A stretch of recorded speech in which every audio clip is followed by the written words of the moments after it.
Hello student, welcome to DK sir official. मैं DK sir आप लोग के बीच में लेके आ गया हूँ कक्षा 10 का फिजिक्स। जो अगला टॉपिक है अवतल दर्पण द्वारा प्रतिबिंब बनने का जो नियम कंडीशन है उसके बारे में हम बताएंगे। तो जो टॉपिक है वो गोली दर्पण से प्रतिबिंब बनने की स्थिति, यानी गोली दर्पण इसके पहले पढ़ाए हैं, उसका कुछ परिभाषा हम पढ़ाए हैं। तब गोली दर्पण कहें या अवतल दर्पण कहें, ठीक ना, क्योंकि गोली दर्पण का ही एक भाग अवतल भी है। तो यहाँ पे हम आपको बताएंगे गोली दर्पण से प्रतिबिंब बनने की स्थिति, ठीक ना। स्थिति को बताने से पहले मैं गोली दर्पण में अवतल को लेके चलूँगा, अवतल दर्पण को लेके चलूँगा, और अवतल दर्पण पे प्रकाश को हम किस डायरेक्शन से, किस अक्ष से, किस बिंदु से कैसे आपतित कराएंगे, तो वह परावर्तन के पश्चात किस बिंदु से होके जाएगी उसका वर्णन इसमें करेंगे। तो आइए समझते हैं कंडीशन नंबर पहला। हम बनाते हैं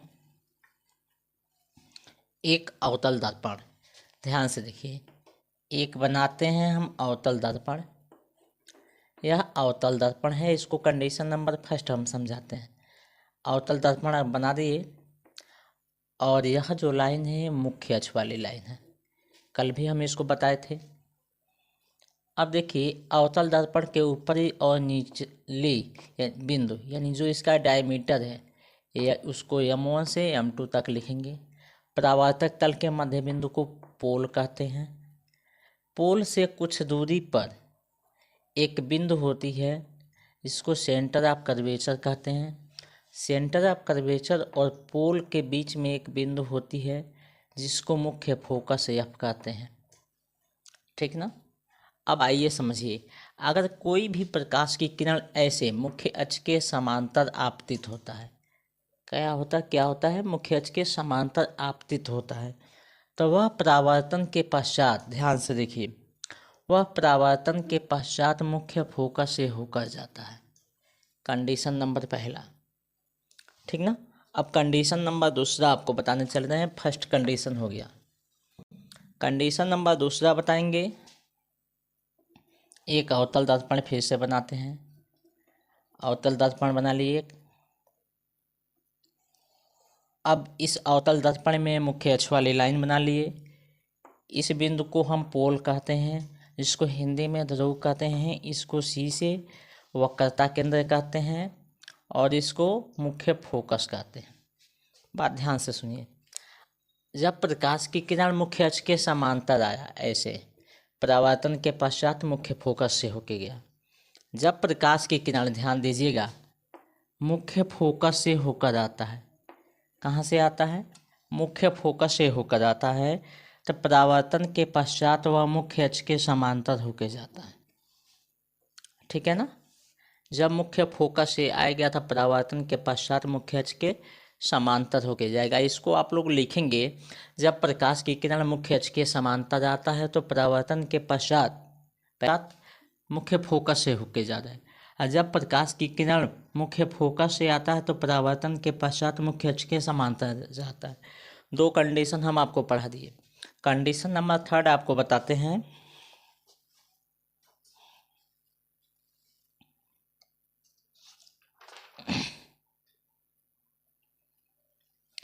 कंडीशन नंबर थर्ड है, यहाँ भी एक अवतल दर्पण बनाते हैं, ठीक ना। एक अवतल दर्पण बना लिए। अगर ये देखिए मुख्य अक्ष वाली लाइन है, मुख्य अक्ष वाली लाइन पे परावर्तक तल के मध्य बिंदु, यानी इसको हम पोल कहते हैं, इसको सेंटर ऑफ कर्वेचर, और इसको मुख्य फोकस। जब कोई भी प्रकाश की किरण अगर सेंटर ऑफ कर्वेचर से C से होके आता है, ध्यान से देखिएगा, जब कोई भी प्रकाश की किरण कहाँ से होके जाता है, C से, सेंटर ऑफ कर्वेचर से होके जाता है, तो परावर्तन के पश्चात उसी रास्ते पे, उसी लाइन पे वापस लौट जाता है। C से आएगा तो उसी रास्ते पे वापस लौट जाएगा। और यह कंडीशन नंबर थर्ड है, 3 है। इन तीनों कंडीशन के आधार पे जो मैं अगला टॉपिक आप लोग को पढ़ाऊंगा, अवतल दर्पण द्वारा प्रतिबिंब का बनना। अवतल दर्पण के द्वारा प्रतिबिंब बनने के कुछ कंडीशन हैं, नियम हैं, उनको आप समझिए, और अच्छे से समझ लेंगे तो एक ही बार में आप याद हो जाएगा, और इसको लिख भी सकते हैं, सेल्फ लिख सकते हैं। ठीक है, ध्यान देते हैं ना। इसमें पहला है, कंडीशन नंबर पहला है, ध्यान से देखिए। कंडीशन नंबर पहला है जब वस्तु कहाँ पे हो, अनंत पर हो। कंडीशन नंबर पहला क्या है, वस्तु कहाँ पे हो, अनंत पे, इनफाइनाइट पे, वस्तु बहुत दूर हो, इनफाइनाइट पे हो। कंडीशन हम बता रहे हैं किसके लिए, अवतल दर्पण के लिए। तो सबसे पहले तो हम अवतल दर्पण यहाँ बना लेते हैं। देखिए यह बना लिए अवतल दर्पण, पीछे की ओर इसके पॉलिश कर लिए।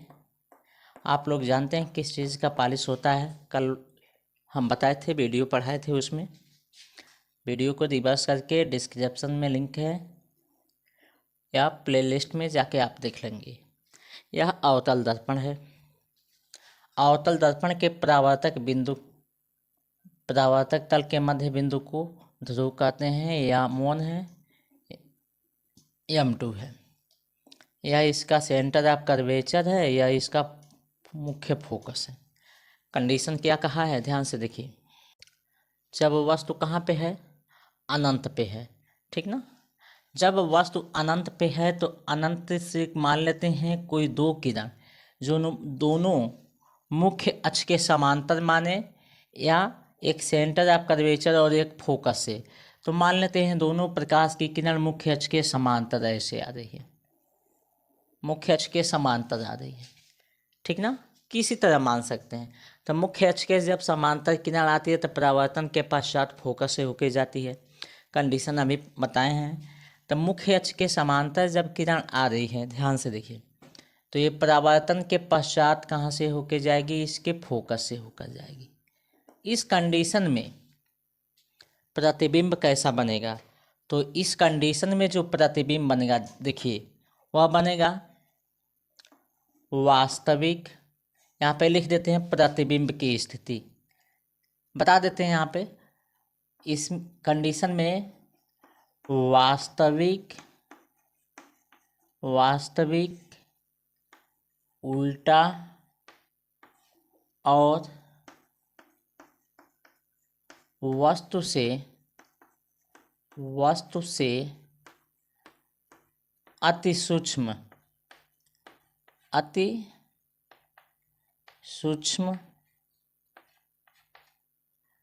प्रतिबिंब बनेगा, प्रतिबिंब बनेगा, ठीक ना। कैसा बनेगा, वास्तविक, उल्टा और वस्तु से अति सूक्ष्म बनेगा। अति सूक्ष्म होने का कारण, क्योंकि यह दोनों किरण, ठीक ना, किस एक्सिस पे मिल रही है, प्रिंसिपल एक्सिस पे। तो प्रिंसिपल एक्सिस पे जो वस्तु का प्रतिबिंब बनेगा अत्यंत सूक्ष्म होगा, उसको हम नग्न आँखों से नहीं देख सकते। कंडीशन नंबर 2 देखिए, जब वस्तु अनंत पे था, दूसरा सेंटर और अनंत के बीच में ले आते हैं, लिखेंगे जब वस्तु अनंत और वक्रता के बीच हो, कहाँ पे हो, अनंत और वक्रता के बीच में हो। इसके लिए फिर से हम एक अवतल दर्पण का निर्माण करेंगे। यह अवतल दर्पण बना दिए, यह मुख्य अक्ष बना दिए। इस बिंदु को हम P से लिखेंगे, पोल कहते हैं। इसको सेंटर ऑफ कर्वेचर और इसको मुख्य फोकस कहेंगे। वस्तु को कहाँ पे रखे हैं, वक्रता, ठीक ना, के बीच, अनंत और वक्रता, यानी इस वक्रता केंद्र के बीच की बात कह रहा है। इसको अनंत मान लिए, इसको सी मान लिए, इसके बीच में कहीं ऐसे वस्तु है। वस्तु का नाम रख लेते हैं AB। अब देखिए, B बिंदु से एक किरण मुख्य अक्ष के समांतर मान लेते हैं आ रही है, और परावर्तन के पश्चात जब मुख्य अक्ष के समांतर आएगी तो ये कहाँ से होके जाएगी, फोकस से होके जाएगी, F से। और दूसरी किरण कहाँ से होके आ रही है, इसके सेंटर ऑफ कर्वेचर से ऐसे आ रही है। ये आपको यहाँ नहीं, यहाँ पे बनाना चाहिए, ठीक ना। अब जैसे वक्रता केंद्र से आएगी उसी रास्ते पे वापस लौट जाएगी। इस कंडीशन में हम बताए हैं मुख्य अक्ष के समांतर आई तो फोकस से गई, वक्रता केंद्र से आई तो वहीं से लौट गई। ध्यान दीजिए, जिस बिंदु पे दोनों किरण एक दूसरे से मिलती है उसी बिंदु पे वस्तु का प्रतिबिंब बनता है। तो यहाँ पे किरण मिली है, यानी इस मुख्य अक्ष से नीचे की ओर एक लाइन खींचें तो यहाँ पे प्रतिबिंब बन रही है यहाँ पे, ठीक ना। तो ये बताइए वस्तु की अपेक्षा प्रतिबिंब क्या है, छोटी है। मुख्य अक्ष से नीचे की ओर बनी है तो उल्टा बनेगी, ठीक ना। तो इसमें लिखेंगे, और दिखाई दे रही है तो क्या होगी, वास्तविक होगी। तो लिखेंगे वास्तविक, वास्तविक, उल्टा और वस्तु से, वस्तु से छोटा प्रतिबिंब बनेगा, प्रतिबिंब बनेगा, ठीक है। ये दो कंडीशन हो गया। अब कंडीशन नंबर 3 आपको हम बताते हैं, जो इस पेज पे बताते हैं। इसको इरेज कर देते हैं, उसके बाद हम बताते हैं। ध्यान से देखिए, जब वस्तु वक्रता केंद्र पर हो, कहाँ पे हो, केंद्र पर हो, ठीक ना। कंडीशन नंबर 3 है, इसमें हम बनाते हैं एक अवतल दर्पण। ध्यान से देखिए, अवतल दर्पण बना लिए। अवतल दर्पण में मुख्य अक्ष बना लिए। इसमें भी हम 2 पार्ट कर देते हैं, यहाँ पे ऐसे 4 पार्ट कर दो, सबसे अच्छा है, ठीक ना। अब ये तीसरा हो गया, इसमें चौथा कंडीशन हो जाएगा, इसमें 5वां और इसमें 6ठा कंडीशन। अब देखिए, यह इसमें जब वस्तु वक्रता केंद्र पे हो, ध्यान से देखिएगा, यह मान लिए ये फोकस हो गया, ये बिंदु पोल हो गया, और यह वक्रता केंद्र सी हो गया। सी को यहाँ पे लिखते हैं। वस्तु कहाँ पे है, वक्रता केंद्र पे है, ध्यान से देखिए, ठीक है। जब वस्तु वक्रता केंद्र पे होगी, वस्तु का नाम हम रख लेते हैं ए बी। बी से एक किरण मुख्य अक्ष के समांतर चला, समांतर चलेगा तब परावर्तन के पश्चात ये फोकस से होके आएगा, बताए थे।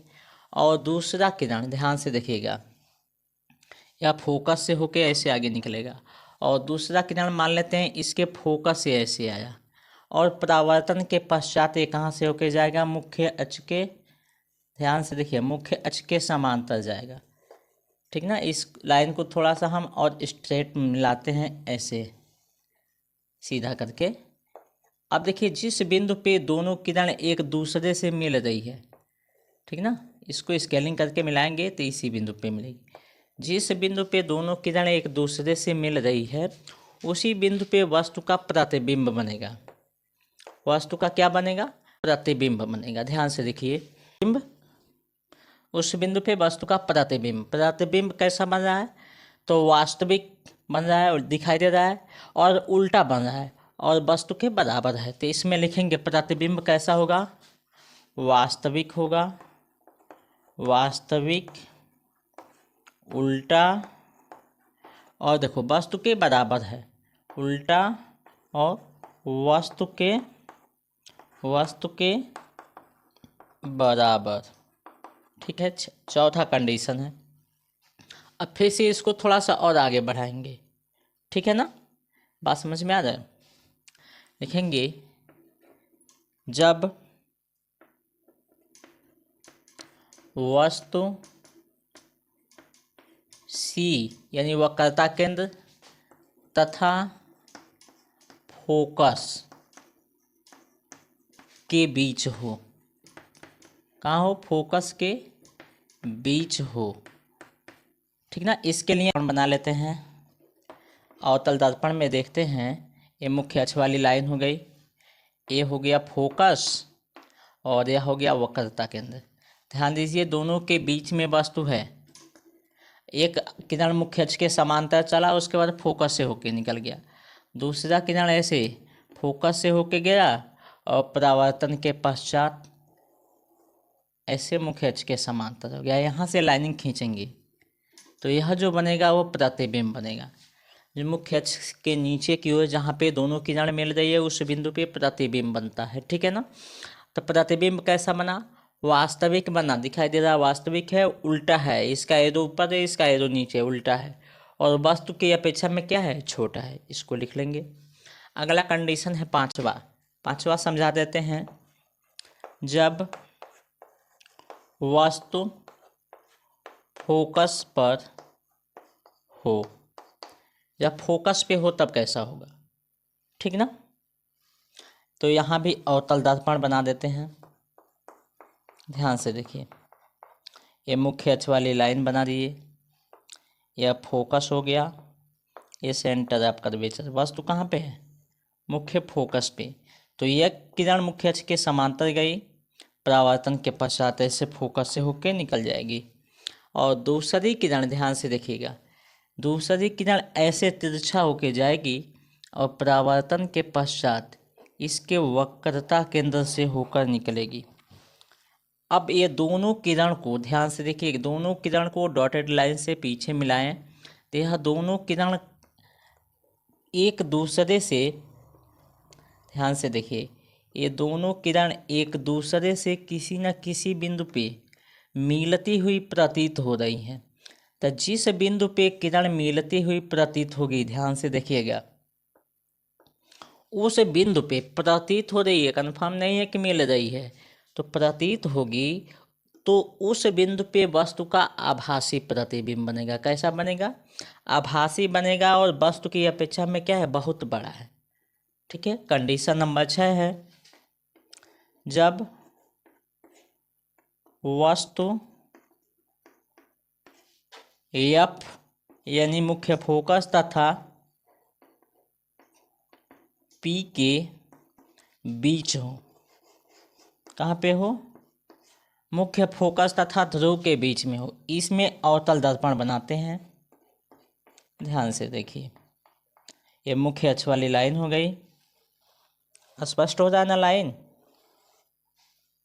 या इसका सेंटर ऑफ कर्वेचर हो गया, सॉरी फोकस हो गया, ये सेंटर ऑफ कर्वेचर हो गया, या पोल हो गया।